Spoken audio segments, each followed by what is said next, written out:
റോയ്ചായ, കഴിഞ്ഞ ദിവസങ്ങളിലെല്ലാം നമ്മൾ കാണുന്ന കാഴ്ച എന്ന് പറഞ്ഞാൽ മുസ്ലിം ലീഗിന്റെ പേര് പറഞ്ഞ് കേരളത്തിൽ മൊത്തത്തിലൊരു വിദ്വേഷത്തിന്റെ അന്തരീക്ഷം ഉണ്ടാക്കാനുള്ള ശ്രമം നടക്കുകയാണ്. അത് മുസ്ലിം ലീഗിനെ പോലെ ഒരു മതേതര പാർട്ടിക്കെതിരെ NSS ഇത്തരത്തിലൊരു നിലപാടെടുക്കേണ്ട ആവശ്യമുണ്ടോ? തികച്ചും അനാവശ്യമായ ഒരു പ്രതികരണമായിരുന്നില്ലേ സുകുമാരൻ നായർ നടത്തിയത്? തീർച്ചയായിട്ടും. കാരണം സുകുമാരൻ നായർ മാത്രമല്ല, ഇത് വെള്ളാപ്പള്ളി നടേശനും കുറെ നാളുകളായിട്ട് പറഞ്ഞുകൊണ്ടിരിക്കുന്നത്. എന്തടിസ്ഥാനത്തിലാണ് ഒരു രാഷ്ട്രീയ പാർട്ടി അവരുടെ പേരിൽ മാത്രമാണ് മുസ്ലിം എന്നുള്ളത്? ഇന്ത്യയിൽ മുസ്ലിങ്ങൾക്ക് ജീവിക്കാൻ അവകാശമുണ്ട്. അത് ആദ്യമേ ഇവർ മനസ്സിലാക്കണം. അവർ ഇന്ത്യയുടെ ഭരണഘടന അനുസരിച്ച് ഇന്ത്യയിൽ ജനിച്ചു വളർന്നവരാ. നിങ്ങൾക്ക് ഏത് മതത്തിൽ വിശ്വസിക്കാൻ അവകാശമുണ്ടോ അതുപോലെ തന്നെ ഇന്ത്യയിലെ മുസ്ലിങ്ങൾക്കും അവരുടെ മതത്തിൽ വിശ്വസിക്കാനും അത് പ്രചരിപ്പിക്കാനും എല്ലാം നമ്മുടെ ഭരണഘടന അവകാശമുണ്ട്. അപ്പോൾ അതൊന്നും ഇവരുടെ ആരുടെയും ഒരു സാമുദായിക സംഘടനയുടെ ഔദാര്യമല്ല. അത് ആദ്യമേ ഇവർ മനസ്സിലാക്കണം. പിന്നെ യൂണിയൻ മുസ്ലിം ലീഗ് ഇവിടെ പ്രവർത്തിക്കുന്നത് നമ്മുടെ ജനാധിപത്യ ക്രമം അനുസരിച്ച് തന്നെയാണ്. അതായത് ഇലക്ഷൻ കമ്മീഷന്റെ കീഴിലുള്ള രജിസ്റ്റർ ചെയ്ത ഒരു രാഷ്ട്രീയ പാർട്ടിയാണ്. ആ രാഷ്ട്രീയ പാർട്ടി വർഷങ്ങളായിട്ട് കേരളത്തിൽ പ്രവർത്തിക്കുന്നതാണ്. സ്വാതന്ത്ര്യ കാലം മുതൽ തന്നെ ആ പാർട്ടി ഇവിടെ സജീവമാണ്. പല മന്ത്രിസഭകളിലും മന്ത്രിമാരായിട്ടും ഒക്കെ ഇരുന്നിട്ടുണ്ട്. അവർക്ക് എന്തുകൊണ്ടാണ് ലീഗിന് ഇത്ര അയിത്തം കൽപ്പിക്കാനുള്ള സാഹചര്യം എന്തുകൊണ്ട് ഉണ്ടായിട്ടുള്ളത്? അവരാദ്യമായിട്ടല്ലല്ലോ കേരളത്തിൽ ഒരു മന്ത്രിസഭയിലേക്ക് അംഗമാകാൻ പോകുന്നത്, ജയിച്ചു വരുന്നത്. പിന്നെ NSSന് ഇങ്ങനെ ഒരു ഭൂതി തോന്നേണ്ട കാര്യമില്ല. കാരണം NSS ഈ പറയുന്നതിനകത്ത് തികച്ചും വിദ്വേഷപരമായ ഒരു കാരണമാണ് NSSന്റെ ഈ ഇപ്പോഴത്തെ ജനറൽ സെക്രട്ടറി സുകുമാരൻ നായർ പറയുന്നത്. കാരണം 1957 വിമോചന സമരം നടക്കുമ്പോൾ മന്നത്ത് പത്മനാഭന്റെ നേതൃത്വത്തിൽ നടന്ന സമരത്തിന്റെ മുസ്ലിം ലീഗ്, PSP, കോൺഗ്രസ് ഇവരെല്ലാവരും കൂടെ ചേർന്നാണ് EMSനെ താഴെ ഇറക്കി. അപ്പൊ ഒരുമിച്ച് ഒരു കാലത്ത് NSSന്റെ സ്ഥാപകനായ മന്നത്ത് പത്മനാഭന്റെ നേതൃത്വത്തിൽ മുസ്ലിം ലീഗ് ഒക്കെ ചേർന്നുണ്ടായ ഒരു രാഷ്ട്രീയ കൂട്ടുകെട്ട് ഉണ്ടായിരുന്നു. അപ്പൊ അന്നും മുസ്ലിം ലീഗിന്റെ സ്വഭാവങ്ങളിനകത്തൊന്നും കാര്യമായ ഒരു മാറ്റവും ഇല്ല. അവര് അന്നും മുസ്ലിം ലീഗാണ്. അവരുടെയൊക്കെ തന്നെ പിൻഗാമികളാണ് ഈ പാർട്ടി ഇന്ന് നയിച്ചുകൊണ്ടിരിക്കുന്നത്.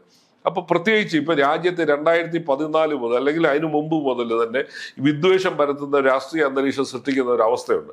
അത് നിങ്ങളെ പോലെയുള്ള ഒരു കേരളത്തിലെ എല്ലാ സമുദായങ്ങൾക്കും പ്രവർത്തിക്കാൻ സാഹചര്യമുള്ള ഒരു സംസ്ഥാനത്ത് NSS പോലൊരു ഒരു സമുദായ സംഘടന, അത് മതേതര സ്വഭാവത്തിൽ ഇതുവരെയും പ്രവർത്തിച്ചുകൊണ്ടിരിക്കുന്ന ഒരു സമുദായ സംഘടന, പിന്നെ SNDP, ഇവരൊക്കെ എന്തിനാണ് മുസ്ലിം ലീഗിന് ഇത്ര അയിത്തം കൽപ്പിച്ചുകൊണ്ട് സംസാരിക്കുന്നതിൻ്റെ അകത്തെ ലോജിക്കാണ് മനസ്സിലായത്. സാധാരണക്കാരെ നിങ്ങളത് കൺവിൻസ് ചെയ്യണം. ഇപ്പം എനിക്ക് മനസ്സിലാകുന്നില്ല NSS എന്ത് അടിസ്ഥാനത്തിലാണ് ലീഗിനെതിരെ ഇത് പറയുന്നത്. അവർക്കത് പറയാനുള്ള യാതൊരു യോഗ്യത. NSS പോലെ തന്നെ പ്രവർത്തിക്കുന്ന നിരവധി മുസ്ലിം സംഘടനകളുണ്ട്, ഇല്ലേ? അവരാരാണ് ഈ രാജ്യത്തെ കേരളത്തിൽ അവരെന്തെങ്കിലും കുഴപ്പമുണ്ടാക്കുന്ന സമുദായ അന്തരീക്ഷങ്ങൾക്ക് കുഴപ്പമുണ്ടാക്കുന്ന കാര്യം ചെയ്തിട്ടുണ്ട്? ഒരു ഉദാഹരണം പറ. മുസ്ലിങ്ങളുടെ പേരിലുള്ള പല സംഘടനകളും പലതും ചെയ്യുന്നുണ്ട്. അത് ഈ ലീഗിന്റെ തലയിൽ അടിച്ചു കയറ്റേണ്ട കാര്യമില്ല. ലീഗ് അതല്ല, അത് ആദ്യമേ മനസ്സിലാക്കുക. അപ്പോൾ ഇപ്പോൾ NSSന് മുസ്ലിം ലീഗിന് വലിയ അയിത്തം പറയും. ഞാനൊരു ചരിത്രപരമായ സംഭവം പറയാം. 1974 NSSന്റെ ജനറൽ സെക്രട്ടറി ആയിരുന്ന കിടങ്ങൂർ ഗോപാലകൃഷ്ണപിള്ളയുടെ നേതൃത്വത്തിൽ NSSന്റെ പൂർണ്ണ സംരക്ഷണത്തോടുകൂടിയും NSS രൂപം കൊടുത്ത പാർട്ടിയാണ് നാഷണൽ ഡെമോക്രാറ്റിക് പാർട്ടി അഥവാ NDP എന്ന് പറയുന്ന പാർട്ടി. ആ പാർട്ടി 1977 നടന്ന തെരഞ്ഞെടുപ്പിൽ അവർക്ക് ഒരു അംഗമുണ്ട്, 1-2 അംഗങ്ങളുണ്ടായിരുന്നു. അതിൽ ഈ അന്ന് കരുണാകരൻ്റെ മന്ത്രിസഭ 30 ദിവസം കഴിഞ്ഞ് താഴെ വീണു. അത് കഴിഞ്ഞ് പിന്നെ AK ആന്റണിയുടെ മന്ത്രിസഭ ഇന്ദിരാഗാന്ധിയെ പിന്നെ ദേവരാജ അരസിൻ്റെ നേതൃത്വത്തിലുള്ള അന്ന് ആന്റണിയൊക്കെ കോൺഗ്രസ് U എന്ന് പറയുന്ന പാർട്ടിയിലായിരുന്നു പിന്തുണച്ച് ചിക്കമംഗലൂരിലെ ഉപതെരഞ്ഞെടുപ്പിൽ പിന്തുണയ്ക്കാൻ തീരുമാനിച്ച ആന്റണി മുഖ്യമന്ത്രി സ്ഥാനം രാജിവെക്കുന്നു. തൊട്ടുപുറകെ CPI നേതാവായിരുന്ന PK വാസുദേവൻ നായരുടെ നേതൃത്വത്തിൽ മന്ത്രിസഭ വരുന്നു. അതും പലവിധ കാരണം മാണി കോൺഗ്രസും ആന്റണി കോൺഗ്രസും ഒക്കെ പിന്തുണ പിൻവലിച്ചതിൻ്റെ അടിസ്ഥാനത്തിൽ അവർ ആ മന്ത്രിസഭ താഴെ വീണു.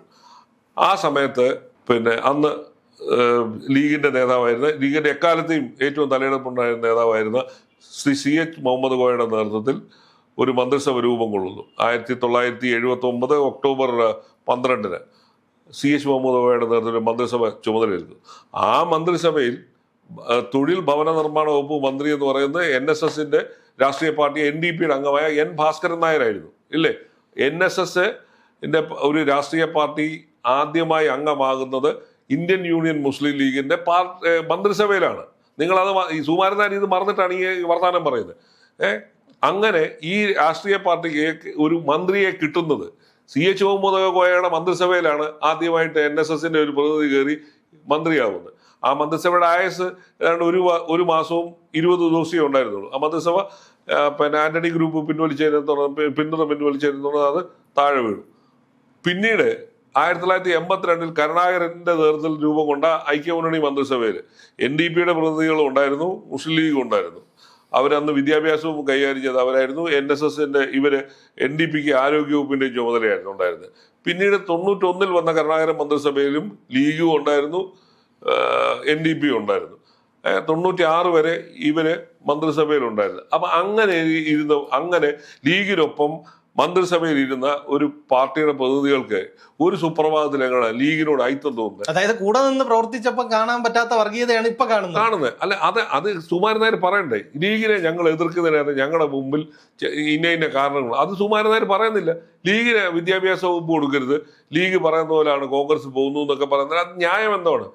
സുകുമാരൻ നായർ ഒരു കാര്യം മനസ്സിലാക്കേണ്ടത്, ലീഗിന് ഐക്യമുന്നണി അതായത് UDFനോടൊപ്പം നിൽക്കുന്ന ഒരു പാർട്ടി എന്നുള്ളതിൽ ആ പാർട്ടിക്കുള്ളിലെ കാര്യങ്ങൾ സംസാരിക്കാൻ അവർക്ക് അവകാശമുണ്ട്. അവരെ രാഹുൽ ഗാന്ധിയോ അല്ലെങ്കിൽ ഖാർഗെയോ വിളിച്ചപ്പോഴാണ് അവർ മുഖ്യമന്ത്രിയുടെ കാര്യത്തിൽ അവരവരുടെ നിലപാട് പറഞ്ഞു. അല്ലാതെ NSS പോയല്ലോ ലീഗുകാർ അഭിപ്രായം പറയണ്ടേ, സുകുമാരൻ നായരോട് അല്ലല്ലോ ലീഗ് അഭിപ്രായം പറഞ്ഞത്. സുകുമാരൻ നായരോട് ആരും ചോദിച്ചിട്ടുമില്ല. അല്ല, ഈ ഹൈക്കമാൻഡ് തീരുമാനം വരുന്നത് വരെ പരസ്യമായി ഒരു പ്രതികരണവും ലീഗ് നടത്തിയില്ല. ഞാനതാ പറഞ്ഞത്, ലീഗ് കേരളത്തിൽ അവരുടെ ഒരു മറ്റ് സമുദായങ്ങളെയോ ഒരു തരത്തിലും വേദനിപ്പിക്കുകയോ ദുഃഖിപ്പിക്കുകയോ ചെയ്യുന്ന ഒരു കാര്യത്തിലും അവർ ഇടപെട്ടിട്ടില്ല. ചരിത്രം നമ്മുടെ മുമ്പിലുണ്ടല്ലോ. ലീഗ് അങ്ങ് ഒളിച്ചു പോയിട്ടില്ല. ലീഗ് കേരളത്തിൽ വളരെ സജീവമായി പ്രവർത്തിക്കുന്ന ഒരു രാഷ്ട്രീയ പാർട്ടിയാണ്. അപ്പൊ ലീഗിനെ നിങ്ങൾ എന്തടിസ്ഥാനത്തിലാണ് ഒരു വർഗീയ പാർട്ടിയായി ചാപ്പ കുത്തി ലീഗിനെ ഈ വിദ്വേഷം പരത്തുന്നത് എന്തിനാണെന്നുള്ളതാണ് സുകുമാരൻ നായർ പറയേണ്ടത്, അല്ലെങ്കിൽ പിന്നെ വെള്ളാപ്പള്ളി നടേശൻ പറയേണ്ടത്. നിങ്ങൾ എന്തടിസ്ഥാനത്തിലാണ്, അവർക്ക് എന്താണ് അയോഗ്യത, ആ രാഷ്ട്രീയ പാർട്ടിക്ക് എന്താണ് അയോഗ്യത, അത് ഇതുവരെ ഇവർ പറയാതെ ചുമ്മാ വെറുതെ നാട്ടിൽ BJPക്കാരും RSSകാരും പറയുന്ന പോലെ മുസ്ലിം വിരോധം കേരളത്തിലെ ഒരു 2 സാമുദായിക സംഘടനകൾ ഒന്ന് ആലോചിച്ച് നോക്കണം. മതം ഏതായാലും മനുഷ്യൻ നന്നായാൽ മതി എന്ന് പറയുന്ന ശ്രീനാരായണ ഗുരുവിന്റെ പേരിൽ സ്ഥാപിക്കപ്പെട്ട പ്രസ്ഥാനമാണ് പിന്നെ SNDP ഇല്ലേ. എല്ലാ കാലത്തും കേരളത്തിൽ മതേതര നിലപാടുണ്ടായിരുന്ന ഒരാളായിരുന്നു മന്നത്ത് പത്മനാഭൻ. NSSന്റെ നേതാക്കന്മാരിൽ ഒട്ടുമിക്ക പേരും മതേതര നിലപാട് സ്വീകരിച്ചിരുന്നവരാ. അപ്പൊ അങ്ങനെയുള്ള ഒരു 2 പ്രസ്ഥാനങ്ങളാണ് കേരളത്തിലെ ഒരു പ്രബല സമുദായത്തിനെതിരായിട്ട് ഈ യുദ്ധം പ്രഖ്യാപിച്ചുകൊണ്ടെങ്കിൽ അറിയില്ല. സംഘപരിവാർ ഭാഷയാണ് ഇവർ സംസാരിക്കുന്നത്. അത് തന്നെ, സംഘപരിവാറിന്റെ ഭാഷയേക്കാൾ സംഘപരിവാർ പോലും ലീഗിനെതിരെ ഇത്രയും വലിയ കടുത്ത ആരോപണങ്ങൾ പറയുന്നില്ല. ഇവരാണ് അത് ഏറ്റുപിടിച്ചുകൊണ്ടിറങ്ങുന്നത്. അപ്പൊ പിന്നെ CPMന് പിന്തുണയുണ്ട്. CPMും ഈ തെരഞ്ഞെടുപ്പിന് മുമ്പ് ലീഗിനെതിരെ ഇതൊക്കെ തന്നെയാണ്. AK ബാലനാണ് അത് തുടങ്ങി വെച്ചത് ഇല്ലേ. ലീഗ് പിന്നെ ഐക്യമുന്നണി വന്നു കഴിഞ്ഞാൽ, UDF വന്നു കഴിഞ്ഞാൽ മറ്റേ ജമാഅത്തെ ഇസ്ലാമി, മുസ്ലിം ലീഗ് ഇവരൊക്കെ ആയിരിക്കും ഭരണം നടന്നത്, പോലീസിനെ ഭരിക്കും, മറ്റേത് ഭരിക്കും. ഇവരിരുന്ന കാലത്ത് തന്നെ ഇതെല്ലാം നടന്നിട്ടുള്ളതല്ലേ. CPMനോടൊപ്പം പ്രവർത്തിച്ചപ്പം ലീഗിന് ഐക്യമില്ലായിരുന്നു. ഈ അടുത്ത കാലം വരെ ലീഗിനെ അവരോടൊപ്പം ചേർക്കാൻ വേണ്ടി തെരഞ്ഞെടുപ്പിന് മുമ്പ് ശ്രമിച്ചതാണ്. അപ്പൊ നടക്കാതെ വന്നപ്പോഴാണ് ലീഗിനെക്കാട്ടി വലിയ വർഗീയത പറയുന്ന നാട്ടിൽ പിന്നെ വിദ്വേഷം പരത്തുന്ന SDPയുടെ വോട്ട് വാങ്ങിക്കാം, SDPയോടൊപ്പം ചേർന്ന് നിൽക്കാം. PDPയുടെ വോട്ടും മേടിക്കാം. PDP തീവ്രവാദ സംഘടനയാണെന്ന് കേരളത്തിൽ ആദ്യം പറഞ്ഞത് CPM ഇല്ലേ.